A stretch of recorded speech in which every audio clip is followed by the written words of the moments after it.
I got bored at like 1 to 2 a.m. and suddenly I got the sudden energy to make a presentation about Malaysian prime ministers. That's my type of autism. Yeah, I don't have autism, I think. But as I was saying, I made this in 2 hours, I think. Well, I speedrun it, or even less than 2 hours. First, we have the flags of Malaysia. We go down south at the border of Singapore. We have Johor.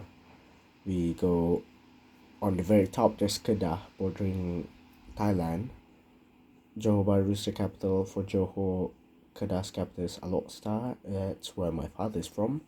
But in Johor, if you go up north, in northern Johor, you can find Muar, where my mother is from. Another another state that both borders Thailand, it's Kelantan, capital Kota Baru. This one, it's the old name, it's now Malacca, Melaka. This is Malacca, one of the most historical places you can find, a famosa and whatnot. This is just paddy fields. Here, I don't know, here it's mainly about like stuff, food, and just like you know. And back with Malacca, the capital is Malacca City. It borders Johor and Negeri Sembilan, and above Malacca, it's Negeri Sembilan. Here you can find a bunch of spicy food, pork Dixon, and bunch of things you can do there. The capital is Seremban, and then you go to the right side. It's the biggest state in the Peninsula Malaysia, or aka the West Malaysia. It's Pahang. The original flag doesn't have this, but this is their national emblem. So Pahang is the biggest state in Peninsula Malaysia, and also this is not any school project or anything. This is just out of boredom. So yeah, Pahang. Um, it also borders Kelantan, Kedah, Terengganu. Basically, it borders most of the states on the west. And then it has Genting Highland, Cameron Island. It has Kuantan Beach, where you know if you watch JJK. And then also its capital is Kota Baru. You can find good food there. I think you can find good food in all of these. But then if you don't want diabetes, don't go to Kelantan. Joke, please. Don't attack me, Kelantan people. Here we have Penang, or aka Pulau Pinang, Pinang. Wait, I'll go back. Um, these yellow things are actually paddy rice grains. And now we're back to Penang. This is the Penang tree, the palm tree. Is it palm tree? I think so. Basically, these trees are everywhere in Penang. Penang has two. There's a mainland Penang and an island Penang. They're now connected with a bridge. They're now doing public transport, MRT and LRT and whatnot. And then yeah, Penang's capital is Georgetown. Yeah, and they have Penang Hill, bunch of if you wanna just eat food, it's mostly here. But then if you're going by car, good luck. Especially if you're going on a holiday. Penang has the worst drivers. Yeah. Now we're going Penang also borders Kedah and Perak. Now we're going on Perak. Perak is above Selangor. Beside Pahang, under Penang and Kedah. And this is the emblem also. The original flag is just the colors. Perak is where Michelle Yeoh is from, and bunch of food also there. And other than that, yeah, Perak is a chill place where you can find a bunch of mountains. It's called Perak because Perak means silver, not bear. Okay, and yeah, they have lots of Tambun there. They have a bunch of caves where you can go cave diving, but you know those memes where cave divers going into the smallest hole possible. And yeah, they basically just a chill state, a bunch of limestone, and I don't think I can say much because it's just basically a big chill state where you can have fun with nature and whatnot. Next we have Perlis. As again, it doesn't have this. Perlis. Oh yeah, I forgot. The capital of Perak is Ipoh. Usually when you go to Ipoh, all the Ipoh signs are gigantic. Okay, back to Perlis. If you go to Perlis, there's basically nothing. It's just rice fields. It's basically Kedah, but with Kedah is like what 90% rice fields, or 80 I'd say 80% rice fields. Perlis is 99% rice field and 1% house. It also borders Thailand, and yeah, basically you could barely do anything there. Before I jump to these two, I'll straight ahead go to Selangor. That's where I'm from. That's where majority of the people live. It's in Selangor or KL. KL and Putrajaya, they are inside of Selangor. What I mean is like, this is Selangor. KL is in the middle here, and Putrajaya is a small place down there. So Selangor's capital is Shah Alam. I know a person that lives in Shah Alam, and also my sister's old uni was in Shah Alam also. And out of all the other states, I think Selangor usually, like, people have stereotypes for like, oh, Kelantan, Melaka, Kedah. But then for Selangor, people have stereotypes on where you live, like, oh, Cyberjaya people is like this, uh Petaling people like this, Klang people. It's all different based on what region. And also Selangor is very confusing, especially if you're new to Selangor. Like sometimes you have a town inside of town inside of town. Like it's all just mix match. So you'll get confused easily if you're in Selangor. But then it has a lot of things here. You can find Sunway Lagoon, Gamuda Cove. You can find KLCC. No, that's in KL. I mean, like, most of the things are just here and here. And sometimes people even call parts of Selangor KL. Like, oh, you balik KL, even though I live in Selangor.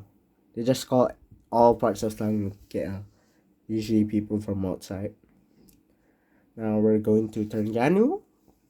It's on the very right. It has very nice beaches. It has islands such as Pulau Redang. And yeah, Terengganu, it's mostly of kampung people.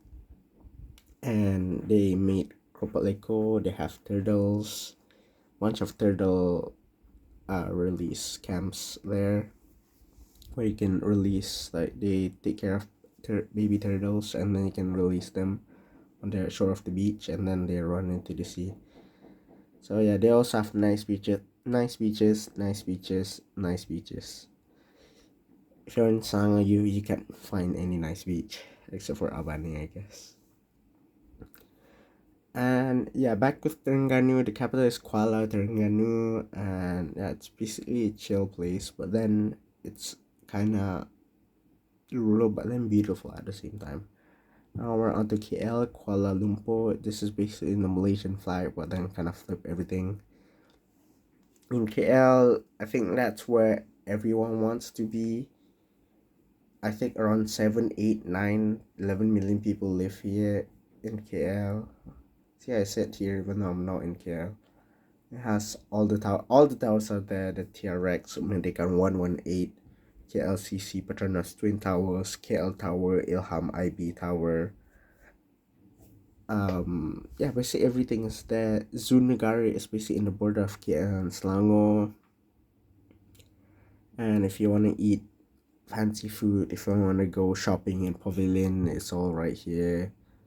And I'd suggest, if you're like a small group of people, just use the public transport. You know, especially on a on a busy day or after work, the traffic there is horrendous. Just use public transport, man. There's multiple public transport in KL and Selangor area. It's easier to go public transport. And then I'll skip this first and go to Putrajaya. This is also where I mostly grew up in. Putrajaya was founded, I'll show later. But then Putrajaya is very calm. I think it's the safest part of Malaysia. And other than that, yeah, it has a man-made lake. It's very walkable in Putrajaya Cyberjaya. You can, that's why white people always complain, oh, Malaysia isn't walkable, but then they don't even go to Putrajaya. It's also the second this is the first capital, second capital, finance capital, governmental capital. So the government sits here, it used to be here, and then they move here. And then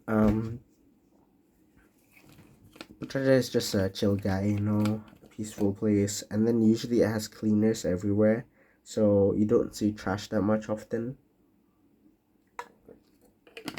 The cleaners also usually clean the bushes. The road is very fine.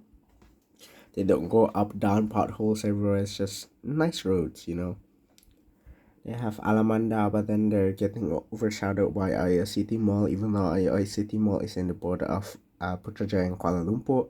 Putrajaya and Selangor. It's in Sedang. And then Aya City Mall is also the third biggest mall and next to my second house. Here finally we have Labuan.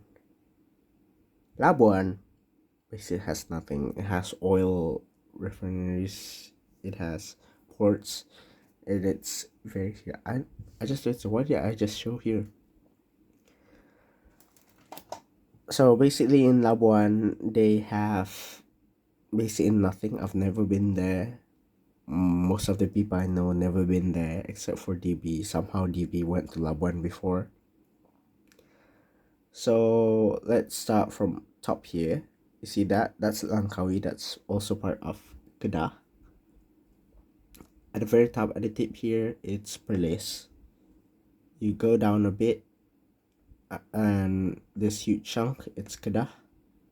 You look at this small island over this side, it's Penang.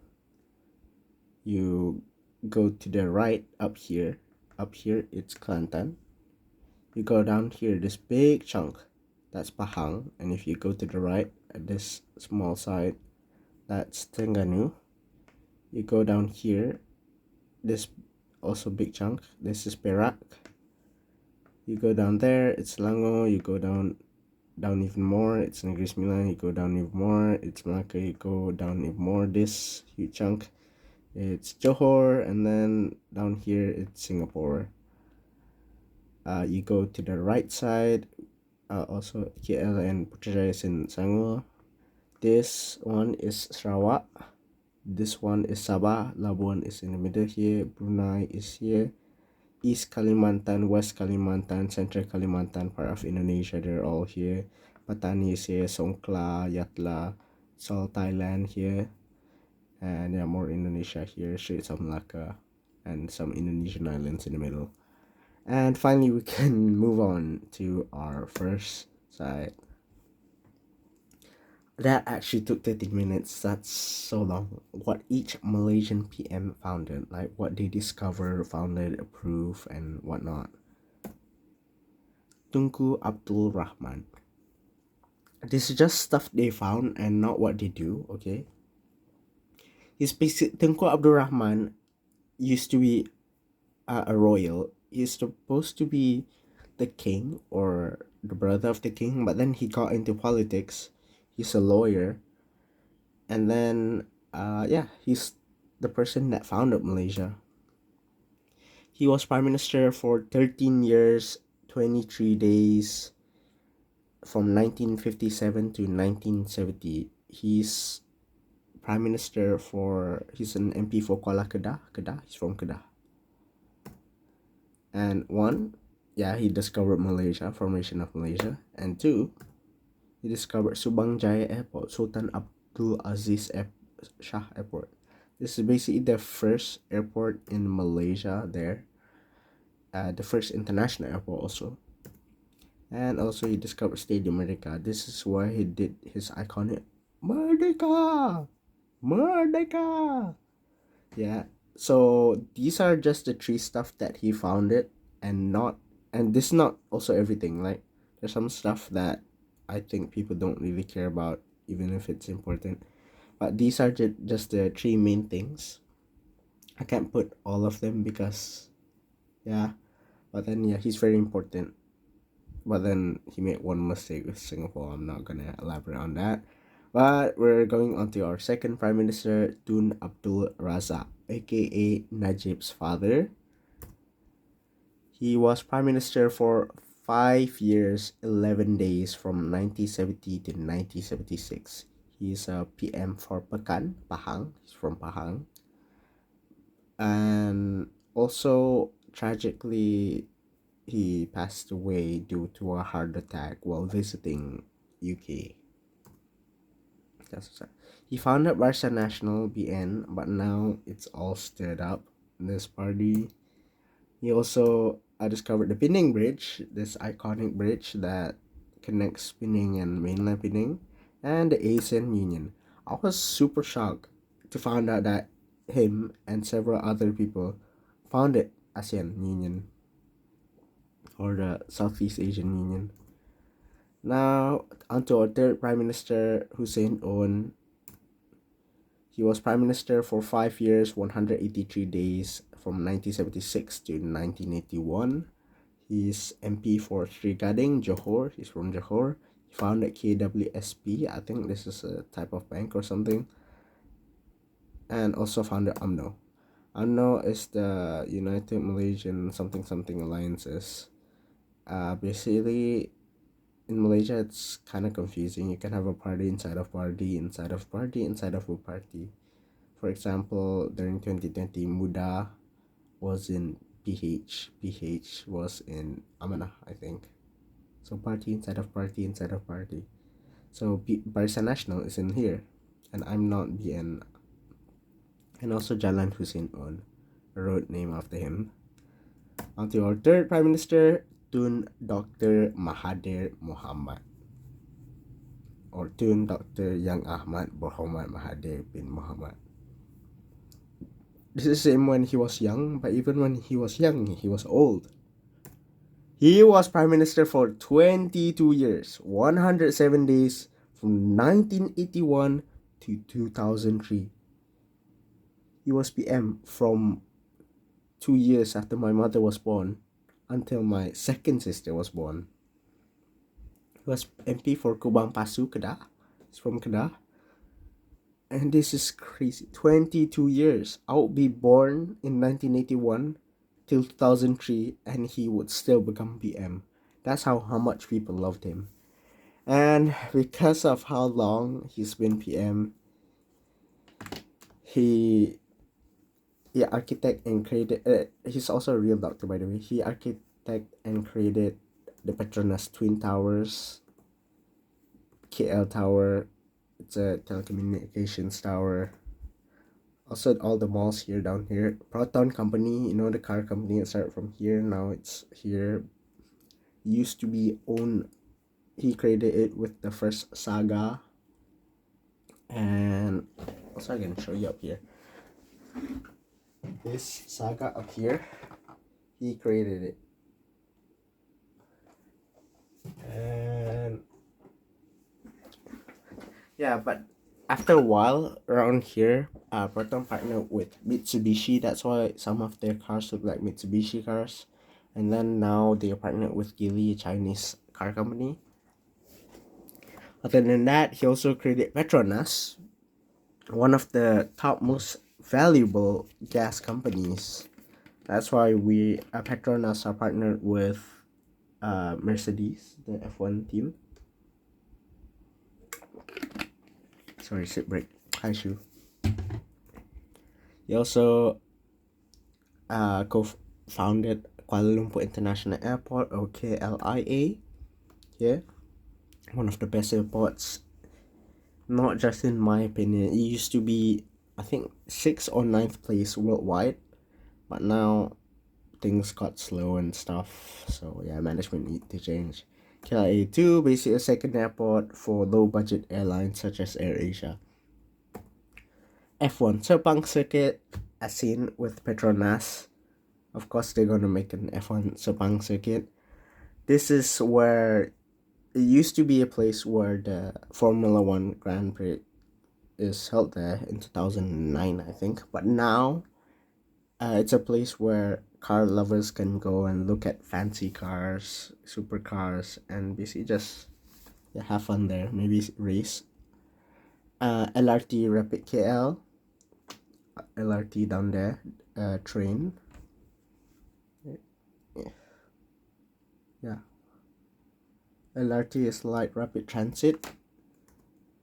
Federal Territory of Putrajaya. Yes, the whole of Putrajaya, the whole thing, from Masjid Putra, Masjid Besi, everything in Putrajaya, PICC, everything was created by him. Jakim, the Halal Jakim, the infamous halal sign here, is also approved by him. He made Berjaya Times Square Mall. This also I just knew about this one.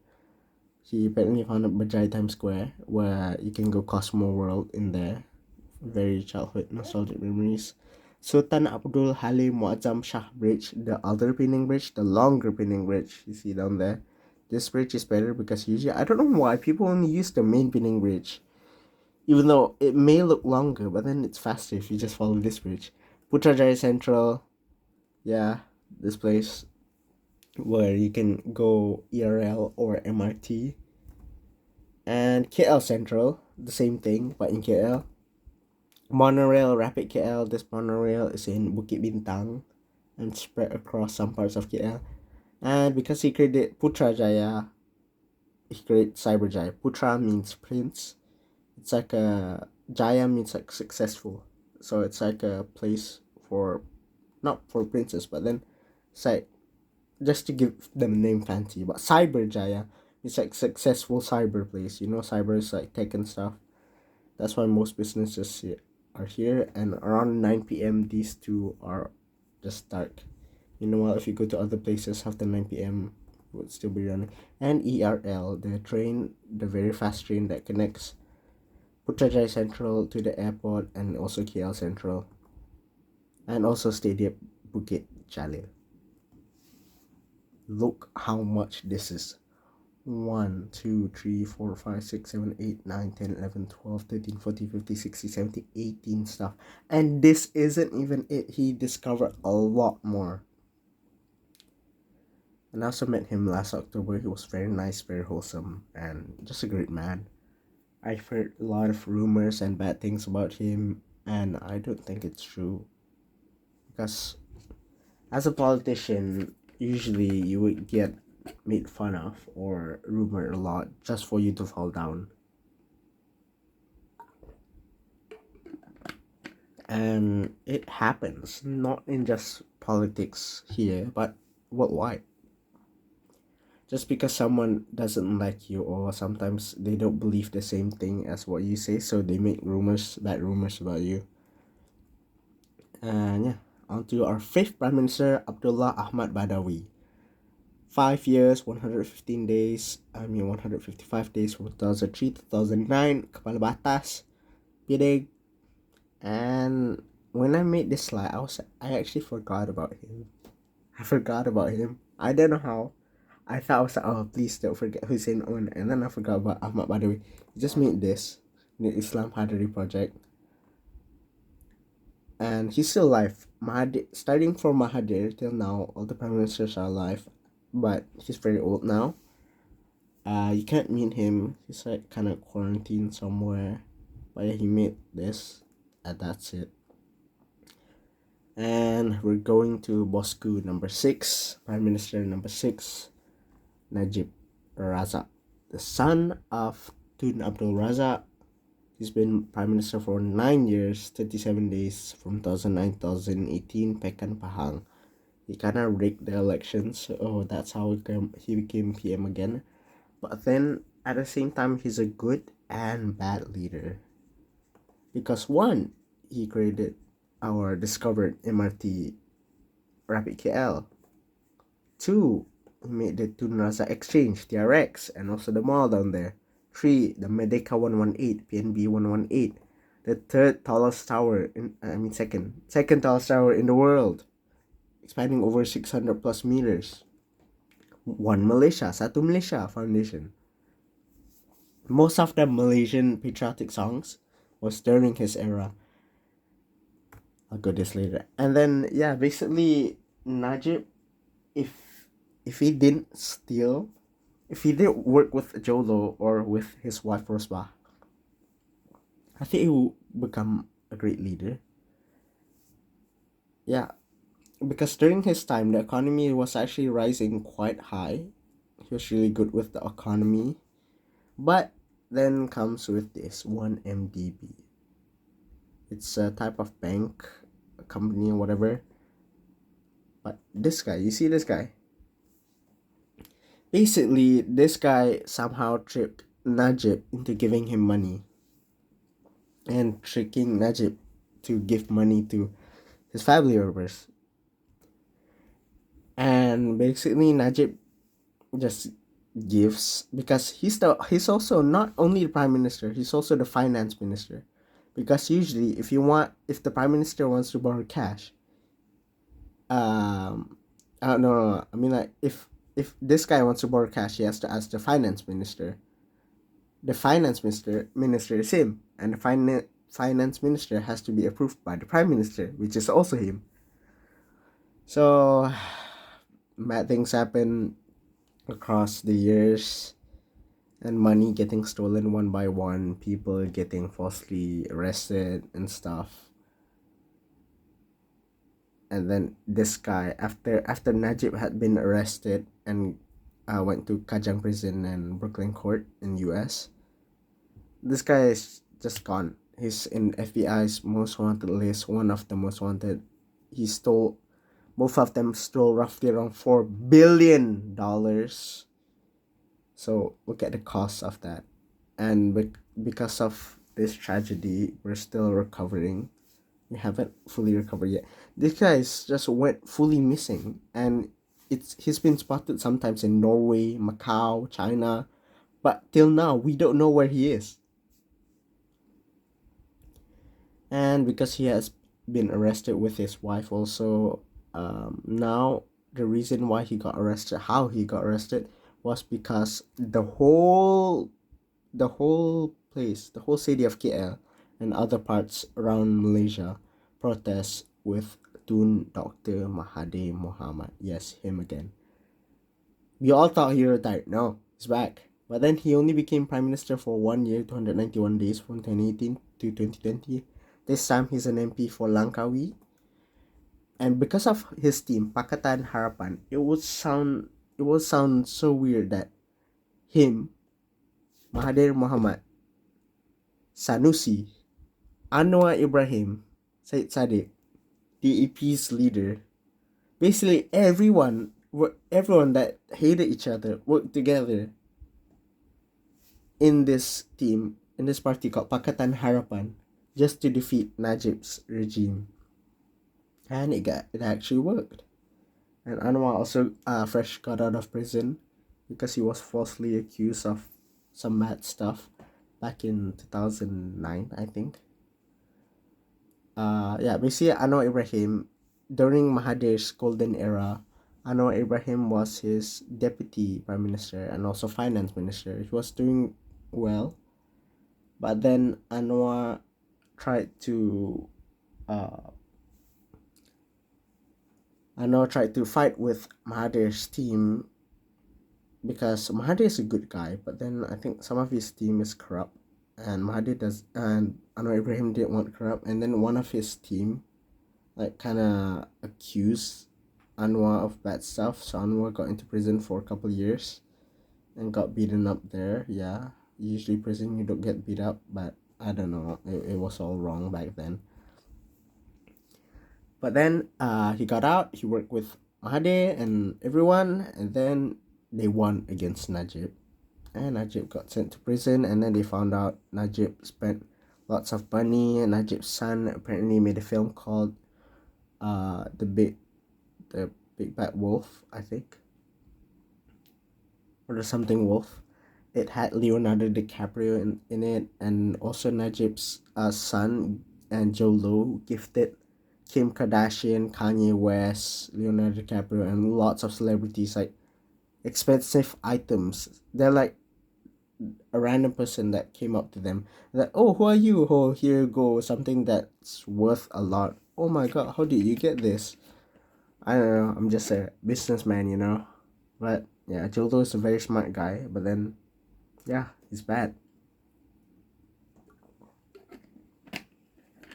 And then Mahathir left.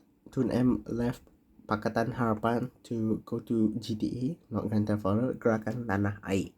This one. Or aka Pejuang. This one. And then he gave Pakatan Harapan to Anwar Ibrahim. And then he also, even though he was only 1 year, he was also doing the RCEP. It's basically like a trade union with Southeast Asia, East Asia, and Oceania. And also MCMC got stronger here, the communications, and Forest City Project, Galang Patacho. This is basically a man-made island. Mahathir approved, but then a rich Chinese company was the one that planned and built this. They planned for couple, I think millions, was it millions or thousands of people to move in here, but it was a failure. They didn't finish it properly, and only around a quarter of people live there. So that's sad. And also the reason why Mahathir was only prime minister for a year was because of COVID, and he was worried about his health. He was about like what 90 something. Now he's 100. This year he's turning 100. Congratulations, Tin M. But then, yeah, that's sad. He had to step down because of COVID. I think he got COVID, maybe. I forgot. And then, I think I was in BB during this time. I was at school and so, wait, what? What? And then comes with the Vice Prime Minister, Muhyiddin Yassin. This guy was also Prime Minister for a year, 169 days, MP for Pagoh, Johor. Pago is in Muar, so see, sometimes it can be confusing, a place and a place and a place. It was from 2020 to 2021. I actually saw his house, and my grandmother's little sister was kind of knew him, kind of. He made Bersatu, this party, and also Perikatan Nasional, PN. He also made the National COVID-19 Immunization Program. Basically, during August, I think July, August, Malaysia became the first ever country with zero COVID cases during lockdown. So like every other country was suffering, and then Malaysia got till zero cases. And then everyone celebrated, oh, thank you, Muhyiddin. And then suddenly, all of a sudden, the cases started rising again, and it kind of got out of control. And then because of that, he kind of got cancelled in Twitter, and he just stepped down just like that. And it comes with the other vice president, vice prime minister, Ismail Sabri Yaakob. He was PM for 1 year, 96 days, 2021 to 2022. See, all three prime minister 1 year. Bera Negeri Sembilan, our first Negeri Sembilan prime minister. And also he was in Barisan Nasional, but then I don't think he was quite Barisan Nasional. He was different, because not everyone in Barisan Nasional is bad. Please don't attack me. People like Ahmad Mazlan, him, Sanusi, Khairi Jamaluddin, but Khairi Jamaluddin is now kind of retired. But he made this law yet too, Mara Digital Mall, and that's probably it. 1 year and 96 days couldn't really make anything. And onto our onto our current Prime Minister, Young Ahmad Berhormat Anwar Ibrahim. From 2022 till now, so roughly he's been PM for 2 years. He is Prime Minister for Tambun, Perak. You know, lots of Tambun, yeah, Tambun. He made the International Islamic University Malaysia IIUM in 1985. Yes, he founded and created things before he became Prime Minister. People's Justice Party, PKR. This was also before he became Prime Minister. This was during the time where they take Tanship down. Reformasi 1998, this was a protest, and Malaysia Madani 2022, the current one. I think he has few years left. I think 2026, 7, 8, then the next elections. I'm not sure. But then, yeah, so far Anwar Ibrahim has been doing good and bad at the same time. Why?